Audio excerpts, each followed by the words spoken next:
इसमें ये तो आसान सा क्वेश्चन है। इसमें सिंपल आपसे ये पूछ रहा है कि न्यूक्लियॉन नंबर दिया हुआ है। Nucleon number is the sum of protons plus neutrons, right. Mass number को कहते हैं। एटॉमिक नंबर दिया हुआ है, जितना एटॉमिक नंबर होता है उतने ही नंबर ऑफ प्रोटॉन्स होते हैं। नंबर ऑफ न्यूट्रॉन्स कैसे निकालते हो? Nucleon number minus number of protons 5। Number of electrons कैसे पता लगेंगे? इस पे ओवरऑल चार्ज 0 है, तो इट मीन जितने प्रोटॉन्स हैं उतने ही इलेक्ट्रॉन्स भी हैं।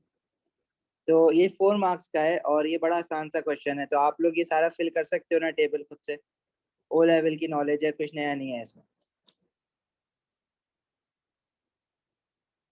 We are leaving this question as your homework. ठीक है, करके बताना। आंसर फाइल के एंड पे दिए हुए, मार्किंग की को जरूर चेक करना अपने आंसर्स। पार्ट बी करते हैं इसका। पार्ट बी में कह रहा है the 5th to 8th ionisation energies for 3 elements in the period in the third period of the product table are given. ठीक है, थर्ड पीरियड की बात कर रहा है। The symbol used for reference are not the actual symbols of the elements. X, Y, Z दिया हुआ है, ठीक है। State and explain the group number of element Y. तो आंसर बताओ क्या होना चाहिए?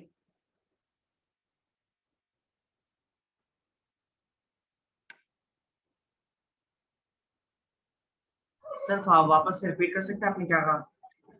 वो नेट का बी इशू आ रहा है। में आंसर बताओ, आंसर पूछ रहा हूँ। आयशा बेटा, नेक्स्ट चैप्टर हम नेक्स्ट क्लास से स्टार्ट करेंगे। बस इसका ये लास्ट क्लास है आज एटॉमिक स्ट्रक्चर की। पेपर 2 करेंगे, उसके बाद आपके पास क्वेरीज होंगी तो वो हम डिस्कस कर लेना मुझसे, अदरवाइज हम लोग फिर नेक्स्ट चैप्टर स्टार्ट करेंगे नेक्स्ट क्लास से।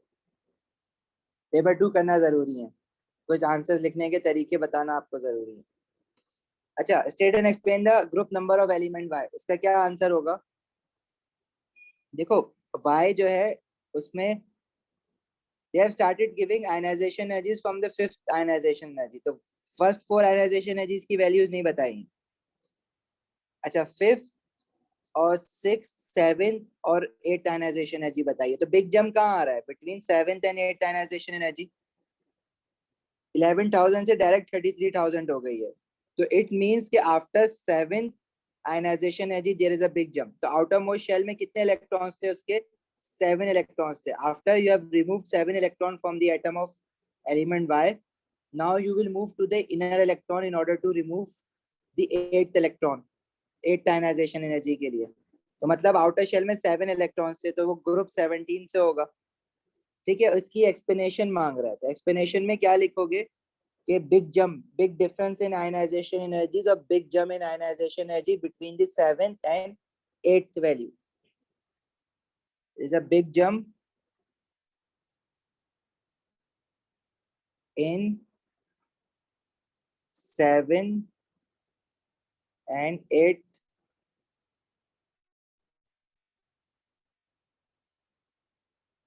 ionization energy। ठीक है, आसान सी बात है। आगे कह रहा है state and explain the general trend in the first ionisation energy across the third period. अब सारे पीरियड्स का एक ही था आंसर कि why first ionisation energy increases across the period. तो अक्रॉस द पीरियड, जैसे अगर हम थर्ड पीरियड की बात कर रहे हैं, ये तो सोडियम हो गया, magnesium, aluminium, silicon, phosphorus, sulphur, chlorine, argon. तो एटॉमिक नंबर जो है वो इंक्रीज हो रहा है ना, तो न्यूक्लियर अट्रैक्शन इंक्रीज होती है या न्यूक्लियर पोल इंक्रीज होता है। लेकिन across the period number of shells तो कांस्टेंट है ना, नंबर ऑफ शेल्स तो नहीं बढ़ते। ठीक है, नंबर ऑफ शेल्स नहीं बढ़ते, इसका मतलब क्या है कि शील्डिंग इफेक्ट नहीं बढ़ रहा होता, शील्डिंग इफेक्ट कांस्टेंट रहता है। तो जिसकी वजह से more energy is required to remove an electron।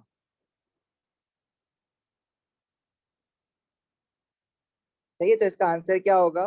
किस तरह से लिखोगे? देखो, 2 मार्क्स के लिए you have to write, state करना है, पहले बताना है कि इंक्रीज हो रही है डिक्रीज हो रही है। तो first ionisation energies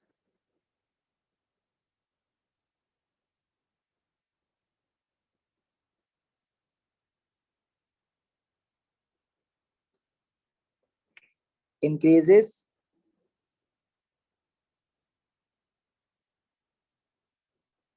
across the period as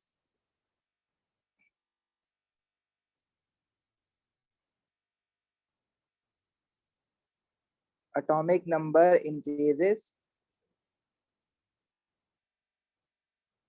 which increases the nuclear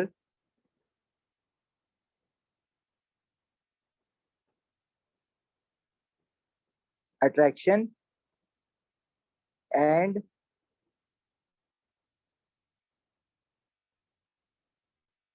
shielding effect stays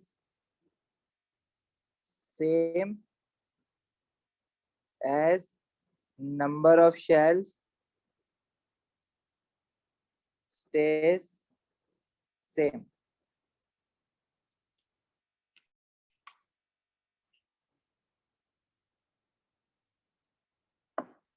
आगे बढ़े, फिर कह रहा है complete the electronic configuration of element x. अब एलिमेंट एक्स आपने आइडेंटिफाई करना है कि है कौन सा। वो ये कह रहा है कि थर्ड पीरियड के एलिमेंट्स हैं। आपने सिर्फ एक्स का ग्रुप आइडेंटिफाई करना है, ग्रुप नंबर। और ग्रुप नंबर कैसे आइडेंटिफाई करोगे? You have to find the big jump, first big jump in the ionisation energies. तो फर्स्ट बिग जंप कब आ रहा है? 6th और 7th आयनाइजेशन एनर्जीज के बीच में इन एक्स। तो it means it is from group 16। अगर ये ग्रुप 16 से है और पीरियड 3 में, तो ये कौन से एलिमेंट होगा वो आप प्रोडक्ट टेबल से देख सकते हो। ठीक है, पीरियड 3 में ग्रुप 16 वाला जो एलिमेंट होता है वो कौन सा होता है भाई?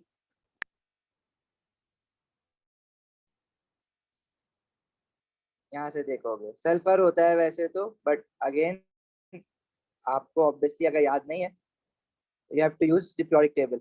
ठीक है, as per product table group 16 में और पीरियड 3, 1, 2 और थर्ड पीरियड ये वाला है, तो ये सल्फर होता है। सल्फर का एटॉमिक नंबर है 16, उसकी इलेक्ट्रॉनिक कॉन्फ़िगरेशन मांग रहा है, तो आपने इसकी इलेक्ट्रॉनिक कॉन्फ़िगरेशन लिखनी है बस। ये क्वेश्चन समझ नहीं, आप इसे समझा सकें ये पार्ट?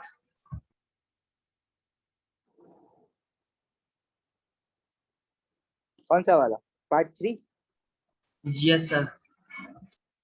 देखो पार्ट 3 में कह रहा है कि complete the electronic configuration of element x. तो एलिमेंट एक्स की इलेक्ट्रॉनिक कॉन्फ़िगरेशन कंप्लीट आप कर सकते हो, लेकिन आपको ये पता तो हो कि एक्स क्या है। तो एक्स हमने टेबल से आइडेंटिफाई किया है कि वो कौन से ग्रुप का है, ग्रुप 6 का है, सॉरी ग्रुप 16 का है, क्योंकि there is a big jump between 6th and 7th ionisation energies. अब ग्रुप 16 का तो है, लेकिन कौन से पीरियड का है वो तो उसने ऊपर लिख दिया था ना, कि जो थर्ड पीरियड के एलिमेंट्स हैं सारे। तो थर्ड पीरियड में ग्रुप 16 का कौन सा एलिमेंट आता है? That is sulphur. You can check it from the product table. ठीक हमारे है सर, पास समझ आ फर्स्ट गया। पीरियड ये हाइड्रोजन हीलियम वाला होता है, ठीक है, थर्ड पीरियड सल्फर वाला होता है। तो सल्फर का एटॉमिक नंबर 16 है, बस इसकी इलेक्ट्रॉनिक कॉन्फ़िगरेशन लिखनी है आपने। 1s2 2s2 2p6 3s2 3p। इसकी इलेक्ट्रॉनिक कॉन्फ़िगरेशन कहाँ पे खत्म होगी? 3p4 पे। सही है, आगे बढ़े। यहाँ तक तो किसी को कोई प्रॉब्लम नहीं है? फरहान, इब्राहिम, नहीं सर। इर्तिजा, एजाज, शर्मीन, वरीशा एंड याया। चलो नो सर। आगे बढ़े। अच्छा, क्वेश्चन 2। क्वेश्चन 2 बेटा आपका पूरा होमवर्क है, करके दिखाना। हम क्वेश्चन 3 करेंगे, very easy, all from the O level knowledge. चाहिए? अब ये सिर्फ पार्ट बी 3 मार्क्स का है और बहुत आसान है। ठीक है, 3 मार्क्स पूरे आते हैं इस पे। प्रोटॉन, न्यूट्रॉन और इलेक्ट्रॉन की डिफ्लेक्शन दिखानी है बस, दैट्स इट। चलो मैं बता देता हूँ, इस तरह का शायद ओ लेवल में नहीं आए कहीं।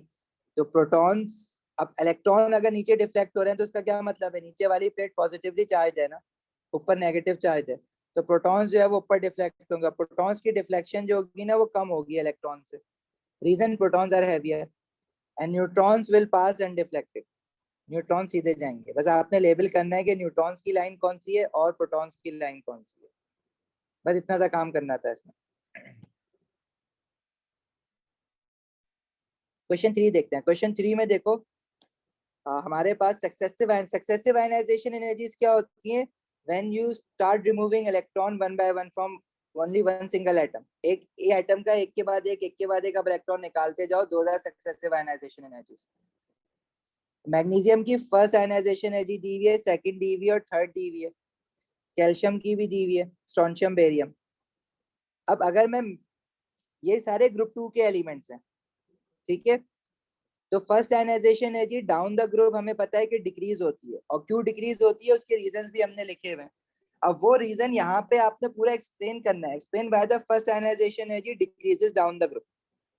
तो किस तरह से आंसर लिखोगे कि डाउन द ग्रुप, देखो एटॉमिक नंबर तो इंक्रीज हो रहा है डाउन द ग्रुप, लेकिन एटॉमिक नंबर इंक्रीज होने के साथ साथ distance of the outer shell electron from the nucleus is increasing, by because number of shells are increasing, जिसकी वजह से शील्डिंग भी इंक्रीज होती है।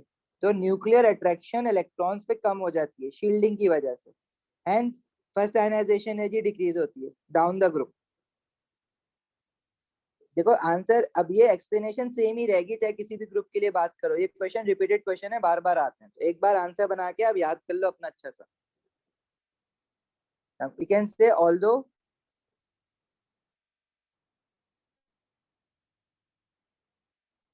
atomic number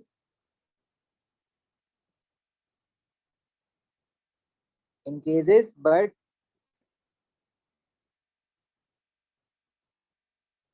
number of shells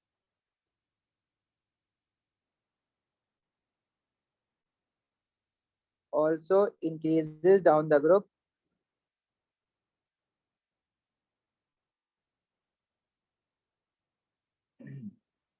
This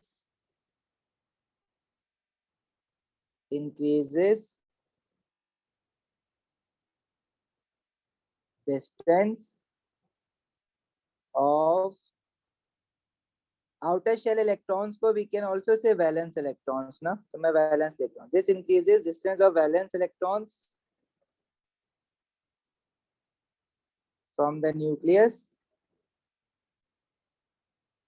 and also increases shielding. So nuclear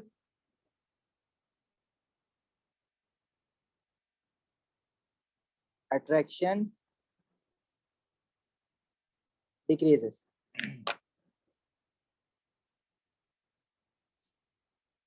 अच्छा, अब सुनो जरा काम की बात। देखो ये एक्सप्लेनेशन तो हमने कर ली थी कि आयनाइजेशन एनर्जीज जो है, देखो अगर आप पेपर 1 करते हो ना पहले पूरा, तो आपका कॉन्सेप्ट बनता है पेपर 1 से, और पेपर 2 में तो सिर्फ आंसर लिखने का तरीका सीखना है। हमने तो लेक्चर में ये लिखा था कि आयनाइजेशन एनर्जीज, तो 3 फैक्टर्स हैं that affect the ionization energy. First of all that was nuclear pull और nuclear attraction which depends upon atomic number.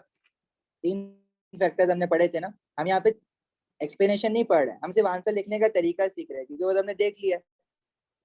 Nuclear पुल, जिसको हम न्यूक्लियर अट्रैक्शन कहते हैं, एक ये फैक्टर है जो आयनाइजेशन एनर्जीज को अफेक्ट करता है। दूसरा फैक्टर क्या है आयनाइजेशन एनर्जीज को अफेक्ट करने वाला? डिस्टेंस ऑफ वैलेंस इलेक्ट्रॉन्स या outermost shell electron from the nucleus. और थर्ड फैक्टर है शील्डिंग इफेक्ट, और शील्डिंग का इफेक्ट काफी ज्यादा सिग्निफिकेंट होता है। इन तीनों फैक्टर्स को आपने डिस्कस करना था यहाँ पे। अब बेटा यही क्वेश्चन जो है ना वो 2 मार्क्स के लिए भी आता है, सेम क्वेश्चन होता है, लेकिन कभी कभार इसके वो 2 मार्क्स दे देता है, कभी कभार इसके 3 मार्क्स दे देता है। तो आप लोग फिर परेशान होते हो कि 2 मार्क्स के लिए हम इसमें से कौन सा पॉइंट ना लिखें। मैं आपको ये कहता हूँ कि चाहे ये क्वेश्चन 2 मार्क्स का हो चाहे 3 मार्क्स का हो, लाइनें हमेशा इतनी दी हुई होती हैं 4, अगर 3 भी दी हुई है लाइंस आपको, तो आपने हमेशा क्या करना है, you have to make sure कि चाहे 2 मार्क्स का और 3 मार्क्स का, आप 3 मार्क्स के लिए याद कर लो ये आंसर, मतलब याद कर लो, समझ लो, बनाना आना चाहिए आपको आंसर। 2 मार्क्स का है तो भी ये पूरा लिख देना, क्योंकि दो दो अलग अलग, अब इसमें ये परेशान नहीं होना कि मैं कौन सा पॉइंट ओमिट करूं। और पेपर 2 का वेटेज सबसे ज्यादा होता है, तो मतलब पेपर 2 में आपने सबसे अच्छे मार्क्स लेके आने हैं। अब आप अपनी राइटिंग किस तरह से पक्की करोगे? देखो क्वेश्चन में कह रहे हैं explain by the first ionisation energy decreases in the group, उसने स्टेट एंड एक्सप्लेन नहीं बोला। अगर वो बोलता है स्टेट के ionisation energy down the group फर्क क्या पड़ रहा है, वो तो नहीं पूछा उसने, उसने तो बता दिया फिर डिक्रीज हो रही है, फर्दर आगे एक्सप्लेन करो। तो अगर वो नहीं बताता कि डिक्रीज हो रही है और सिर्फ ये कह देता है कि state and explain the trend of first ionization energy down the group, so you'll also have to write that first ionization energy decreases down the group, and then you again have to write all these reasoning. अभी जो मैंने ये बात लिखी है ना कि although nuclear atomic number increases, तो ये बात लिखने की वैसे ऐसा जरूरत तो नहीं थी, लेकिन अक्सर एक्सप्लेनेशन में आपको प्रॉब्लम ये होती है कि भाई नंबर ऑफ प्रोटॉन्स तो डाउन द ग्रुप इंक्रीज हो रहा है। अगर मैं ग्रुप 2 की बात कर रहा हूँ, जैसे यहाँ पे मैग्नीशियम है, तो इसका एटॉमिक नंबर 12 है, कैल्शियम का 20 है, एटॉमिक नंबर तो इतना ज्यादा इंक्रीज हो रहा है, तो आयनाइजेशन एनर्जीज क्यों नहीं इंक्रीज हो रही? क्योंकि साथ में शील्डिंग भी इंक्रीज हो रही है, और शील्डिंग का effect is more significant. You do not have to write that कि शील्डिंग का इफेक्ट इज मोर सिग्निफिकेंट, वो बाय डिफॉल्ट पता ही है, आपने लिखना है कि शील्डिंग इंक्रीज हो रही है, दैट्स इट। तो जो इंपॉर्टेंट पॉइंट्स है ना इसमें, जो मार्क्स दिलाएंगे इस क्वेश्चन में, वो क्या है? क्या आपने क्या लिखना था कि नंबर ऑफ शेल्स इंक्रीज हो रहे हैं जिसकी वजह से डिस्टेंस और वैलेंस इलेक्ट्रॉन इंक्रीज हो रहा है। अगर आप ये बात भी ना लिखो कि नंबर ऑफ शेल्स इंक्रीज हो रहे हैं, डिस्टेंस इंक्रीज हो रहा है, क्योंकि by default number of shells की वजह से। लेकिन ये स्ट्रक्चर्ड पेपर है, कोई आंसर ऐसा बनाओ कि हाँ चीज फ्लो में लगे, ऐसा नहीं कि एकदम पॉइंट खत्म हुआ दूसरा पॉइंट शुरू हो गया, समझ नहीं आया कि बात क्या चल रही थी। तो डिस्टेंस इंक्रीज हो रहा है वैलेंस इलेक्ट्रॉन का फ्रॉम द न्यूक्लियस, और शील्डिंग इंक्रीज हो रही है जिसकी वजह से ओवरऑल न्यूक्लियर अट्रैक्शन डिक्रीज हो रही है, hence it becomes easier to remove an electron down the group. देखो बेटा, आपने अपना आंसर लिख के आगे नहीं बढ़ना होता कभी भी होमवर्क में ना, मेक श्योर देखो इसमें मार्किंग की दी होगी एंड में, आप की आपको यूज करना सीखनी है 11 में, बहुत इंपॉर्टेंट है। किस तरह से अपने मार्किंग की से अपने आंसर चेक करोगे? देखो मार्किंग की में सिर्फ पॉइंट्स दिए हुए होते हैं, लेकिन उन पॉइंट्स को हाउ डू यू इंश्योर कि वाकई में भाई मैंने ये सारे पॉइंट्स कवर कर लिए या नहीं कर लिए? अब देखो जरा मार्किंग की किस तरह से होती है, देखी भी तो होगी सबने। अब ये जो हमने आंसर लिखा है ना, दैट इज फॉर 3 मार्क्स, तो इसने बताया हुआ है कि 1 मार्क हमने कहाँ दिया है, दूसरा कहाँ दिया है, तीसरा कहाँ दिया है।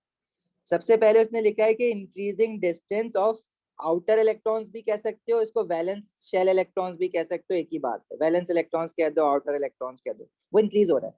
अगर तो ये पॉइंट आपने लिखा है, मतलब इसी ऑर्डर में होना जरूरी नहीं है, बेशक ये पॉइंट आपने एंड में लिखा हो, लेकिन ये पॉइंट होना जरूरी है। शील्डिंग इंक्रीज हो रही है, ये पॉइंट होना जरूरी है। और ओवरऑल इफेक्ट क्या है कि रिड्यूसेस अट्रैक्शन।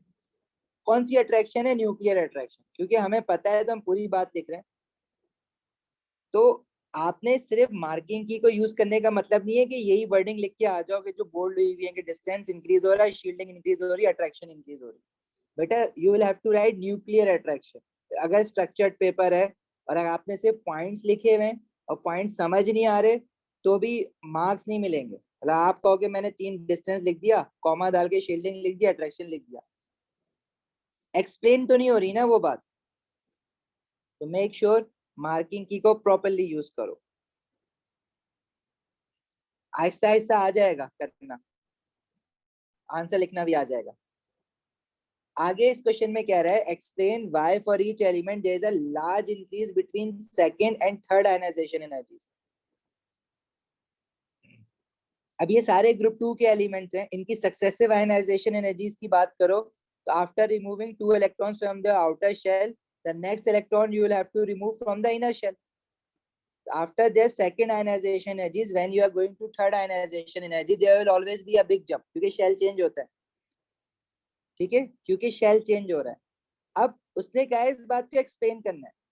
अगर आप सिर्फ ये लिख दोगे कि शेल चेंज हो रहा है तो 1 मार्क मिलेगा, अभी तो 2 मार्क्स का सवाल है ना, तो आपने आंसर लिखने से पहले मार्क्स जरूर देखने हैं हर क्वेश्चन के, कितने मार्क्स का दिया हुआ है। तो बच्चे इसमें से भी लिख देते हैं शेल इंक्रीज हो रहा है, बस दैट्स इट, क्योंकि हमने बार बार यही पढ़ा हुआ था, बिग जंप शोज के change of shell, big jump shows change of shell, वो लिख देते हैं now we are removing electron from the inner shell, ये लिख के वो आ जाते हैं, बस 1 मार्क मिलता है, ठीक है। तो शेल चेंज तो हो रहा है, लेकिन उससे आयनाइजेशन एनर्जी पे क्या फर्क पड़ रहा है, लार्ज इंक्रीज क्यों फर्क पड़ रहा है, वो एक्सप्लेन करना है, बोला मैंने, उसने एक्सप्लेन करना है, ठीक है। तो इसको आप क्या लिखोगे? Because third electron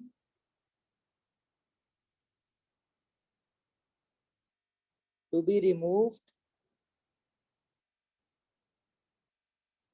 is in inner shell. सही है, 1 मार्क तो मिल गया, आपने बता दिया कि इनर शेल में। तो उससे क्या फर्क पड़ा? उससे ये फर्क पड़ा कि इनर शेल में होने की वजह से this electron experiences lesser shielding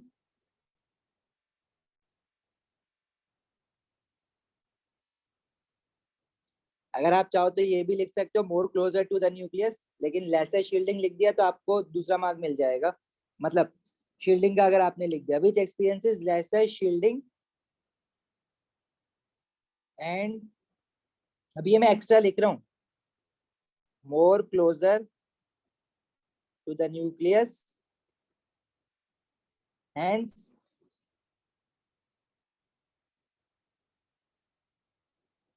less, यानी more closer to the nucleus है, लेसर शील्डिंग है, तो ओवरऑल क्या बढ़ रहा है? Nuclear attraction, hence more nuclear pull या न्यूक्लियर अट्रैक्शन। अभी कुछ समझ आया तुम लोगों को क्या चल क्या रहा है?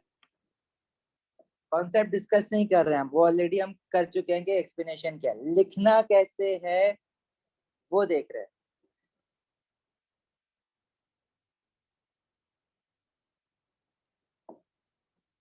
तो अगर आपने रिवाइज नहीं किया ना बेटा क्लास से पहले, I am so sorry.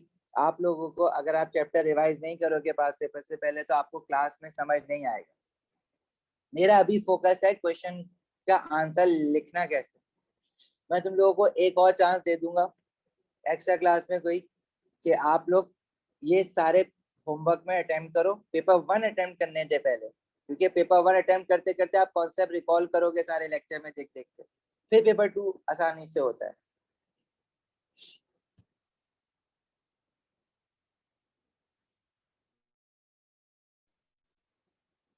Anyways आगे बढ़ते हैं अभी। खैर, मास स्पेक्ट्रोमेट्री अभी हमने पढ़ा नहीं है। अगर कोई क्वेश्चन मास स्पेक्ट्रोमेट्री के इस तरह से चार्ट बना हुआ परसेंटेज अबंडेंस का, तो वो फिलहाल छोड़ देना, उसको हम मोल्स में कवर करेंगे।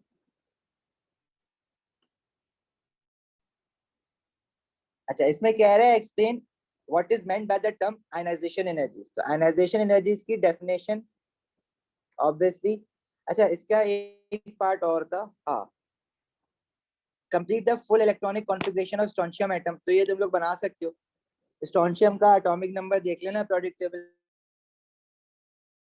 से, और इलेक्ट्रॉनिक कॉन्फ़िगरेशन आई होप सब बना सकते हैं। This is 38। स्ट्रोंशियम जो है मुझे ये पता है कि ग्रुप 2 में, राइट, और पीरियड 5 में, तो 5s2 पे खत्म होगी इलेक्ट्रॉनिक कॉन्फ़िगरेशन, ये तो मुझे पता है। 1s2 2s2 2p6 3s2 3p6। अच्छा 4s2 फिल तो पहले होता है लेकिन लिखते बाद में, ये भी आप लोगों को पता है। तो 4s2 हम बाद में लिखेंगे, उसके बाद 3d को फिल करेंगे, लेकिन 3d लिखेंगे पहले, तो 3d10 4s2, और फिर उसके बाद 4p6, और फिर 5s आता है।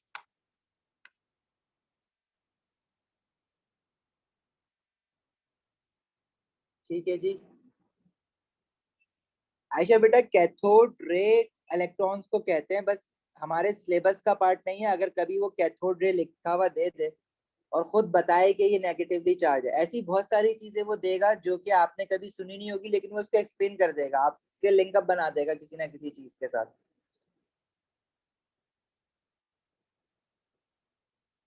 अच्छा, समझ आई यहाँ तक बात? आगे बढ़े। अच्छा, explain what is meant by the term ionisation energy. तो आयनाइजेशन एनर्जी की definition, it is the amount of energy required to remove 1 mole of electron from 1 mole of gaseous atoms to form 1 mole of gaseous positive ions। ठीक है, definition आपको लिखवाई थी आपने, वही लिखनी है exactly.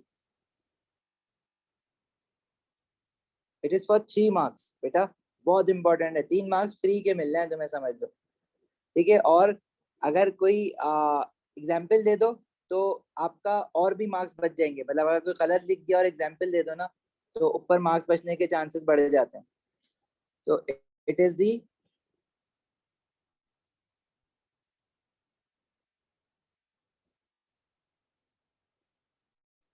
energy required to remove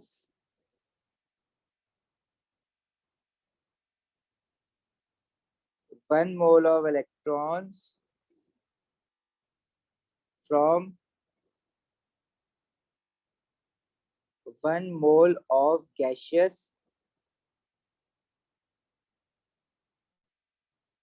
atoms to produce 1 mole of gaseous positive ions। ठीक है, डेफिनेशन याद रखनी है और लिखना है। मतलब 1 मोल ऑफ इलेक्ट्रॉन्स अगर नहीं लिखा तो 1 मार्क चला जाएगा, 1 मोल ऑफ गैशियस एटम्स लिखा तो 1 मार्क मिलेगा, 1 mole of gaseous positive ions लिखा तो 1 मार्क मिलेगा। मतलब ये पॉइंट्स नहीं लिख के आ जाना, पूरी डेफिनेशन स्ट्रक्चर करके देना। स्ट्रक्चर्ड पेपर नाम है पेपर का। कुछ बच्चे पॉइंट्स भी लिख के आ जाते हैं, सिर्फ ऐसा नहीं करना है भाई। पार्ट बी कह रहा है the 7th ionization energy of an element A are. 7 ionization energy दी हुई है स्ट्रेट फॉरवर्ड। कह रहा है state the group of the product table to which A is most likely to belong. That is your homework. हमने ना 2 question ऐसे कर लिए। एक्सप्लेन भी कह रहा है, तो बिग जंप को किस तरह से एक्सप्लेन करते हैं, मतलब higher first ionisation energy fifth. देखो इसमें 5th और 6th के बाद दिख रहा है, 1 2 3 4 5 5th और 6th के बाद। ठीक है, बिग डिफरेंस। मतलब स्टेट करना है और फिर एक्सप्लेन भी करना है। ग्रुप नंबर बताना है इसका कि ग्रुप 15 होगा, और big jump between the 5th and 6th ionisation energies. सही है। आप ये भी लिख सकते हो because now electron to be removed is from the inner shell, तो मोर एनर्जी इज रिक्वायर्ड। पहले 2 मार्क्स के लिए एक ग्रुप नंबर बताने का तो 1 मार्क वहीं पे मिल जाएगा, और बिग जंप का लिखोगे तो 1 मार्क वहां पे मिल जाएगा। लेकिन लाइंस इतनी ज्यादा दी हुई हैं, इसीलिए दी हुई हैं कि बच्चा एक्सप्लेनेशन में आगे जाएगा, तो you may go in depth. ठीक है, अगर आप बताना चाह रहे हो कि there is a big jump between 5th and 6th ionization energy which shows electron now to be removed is from the inner shell, or 6th electron now to be removed is in the inner shell which experiences lesser shielding and greater nuclear attraction। ये लिख के दिखा देना बल्कि मुझे ना सब। अच्छा, complete the electronic configuration of the element in period 2 that is in the group as A। अच्छा, ये आइडेंटिफाई करना है आपने एलिमेंट पीरियड 2 में, और ग्रुप एक 6 ग्रुप 15 डिसाइड किया ना आपने, 5th आयनाइजेशन एनर्जी के बाद चेंज है, तो पीरियड 2 और ग्रुप 15 में कौन सा एलिमेंट होता है। सेम क्वेश्चन है, होमवर्क है आप। क्वेश्चन 5 पे आ जाओ जल्दी से। क्वेश्चन 5 कह रहा है, अच्छा क्वेश्चन 5 में ये जो है ना फर्स्ट आयनाइजेशन एनर्जीज दी हुई है अक्रॉस द पीरियड। हमने एमसीक्यू के पेपर में पेपर 1 में ये देखा था कि ये ग्रुप 18 के बाद जब आप ग्रुप 1 पे आते हो तो ग्रुप 1 की first ionisation energies as compare to group 18, मतलब पीरियड चेंज हुआ है ना। Helium is in first period, lithium is in second period, तो नंबर ऑफ शेल्स लिथियम में ज्यादा है तो शील्डिंग ज्यादा है, तो there is a big difference between the first ionisation energy of lithium and helium. ठीक है, give the equation including state symbol for the first ionisation energy of carbon.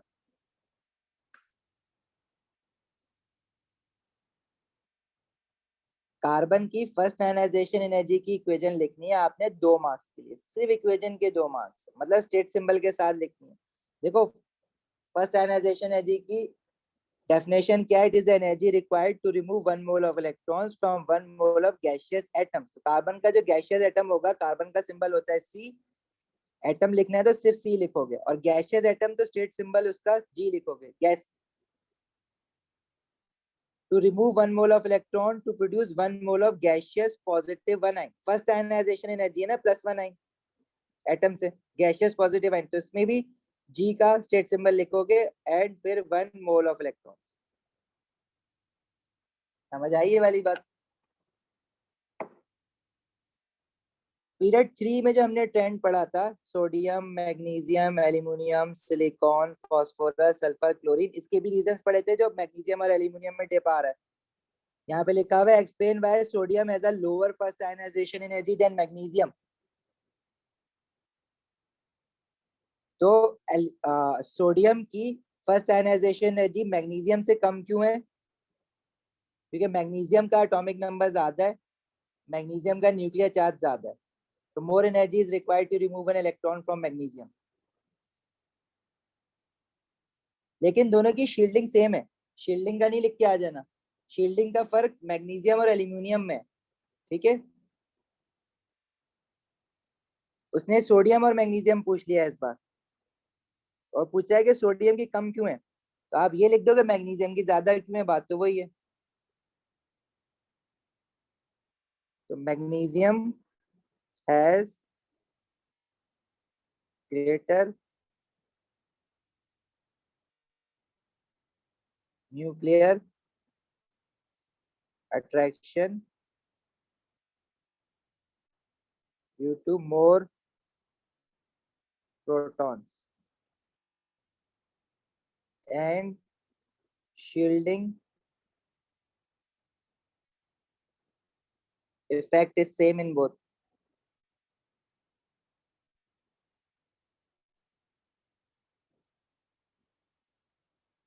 Next पूछ रहा है explain why magnesium has a higher first ionisation energy than aluminium.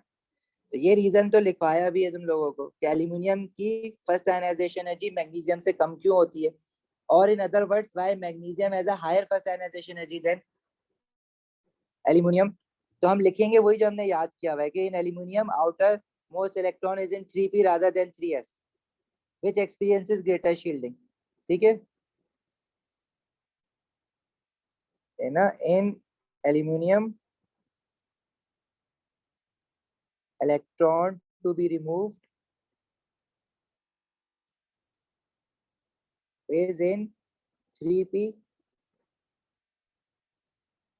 instead of 3s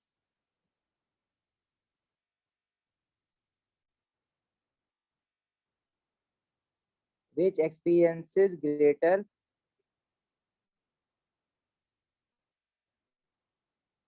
shielding। सही है भाई। जी sir.